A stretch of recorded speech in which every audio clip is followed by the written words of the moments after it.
François Bayrou et Emmanuel Macron se sont-ils joués des Français?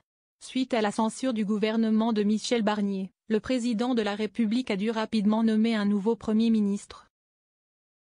Il a décidé de faire confiance à François Bayrou et, selon des informations qui ont fuité, les deux hommes auraient eu un échange très tendu. Toutefois, de son côté, Roselyne Bachelot affirme ne pas y croire. Ministre de la Culture de 2020 à 2022, elle a été très présente dans les coulisses de l'Élysée.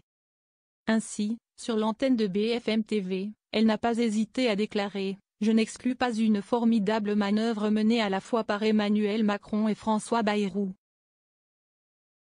Roselyne Bachelot en est persuadée, ce clash n'a jamais réellement existé. Le président veut durer jusqu'à la présidentielle. Et ils ont bâti tous les deux un truc qui vous a bien mis dans la brume. Imaginez un conflit entre lui et Bayrou, a-t-elle déclaré avant d'ajouter. J'en suis persuadée. Une belle magouille politique. De quoi surprendre Alain Duhamel qui a immédiatement demandé.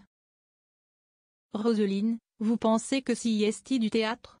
De son côté, la principale concernée n'en démord pas. Je pense que si est du théâtre. C'est formidablement réussi, avec des complices, a-t-elle alors affirmé, en toute transparence. Emmanuel Macron et François Bayrou, une mésentente inexistante? Le chef de l'État et son nouveau Premier ministre auraient-ils décidé de se jouer des Français? Le but était-il de faire oublier que ce choix est très contesté? Roselyne Bachelot en est certaine, Emmanuel Macron a pris part à cette magouille. L'habileté ne s'est pas construite contre Emmanuel Macron, mais avec lui, a-t-elle déclaré. Toujours très surpris par les propos de Roselyne Bachelot, le journaliste a tenté d'en savoir davantage. Est-ce que c'est votre grande perspicacité qui vous permet de comprendre ça, est-ce que je n'ai pas entendu auparavant? Et votre très bonne connaissance du théâtre? Ou parce que vous avez des informations précises? A-t-il alors demandé. Sur le plateau de l'émission, Roselyne Bachelot semblait sûre et certaine de son hypothèse. Sourire aux lèvres, elle a immédiatement affirmé, de tout ça. J'ai tout ça en stock avant de finalement poursuivre. D'abord parce que je connais bien les deux hommes, que je connais les institutions, que j'ai évidemment quelques réseaux dans ce secteur. Pour terminer son discours, Roselyne Bachelot précise qu'il est plus simple pour François Bayrou de marquer son indépendance d'Emmanuel Macron dès son arrivée. Selon elle, il aurait ainsi plus de chances de dialoguer sereinement avec les différentes formes politiques de l'Assemblée nationale, s'il semble être de leur côté. François Bayrou, une relation personnelle.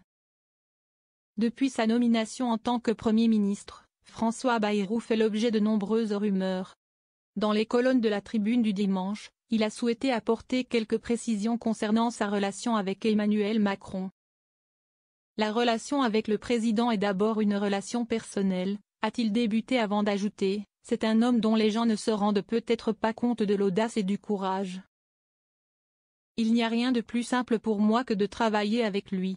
Le nouveau chef du gouvernement a par la suite assuré, ceux qui veulent écrire le récit d'un affrontement entre l'Élysée et Matignon seront démentis. La dispute du premier jour ne serait-elle finalement qu'un mauvais souvenir? Ou, comme le sous-entend Roselyne Bachelot, un leurre?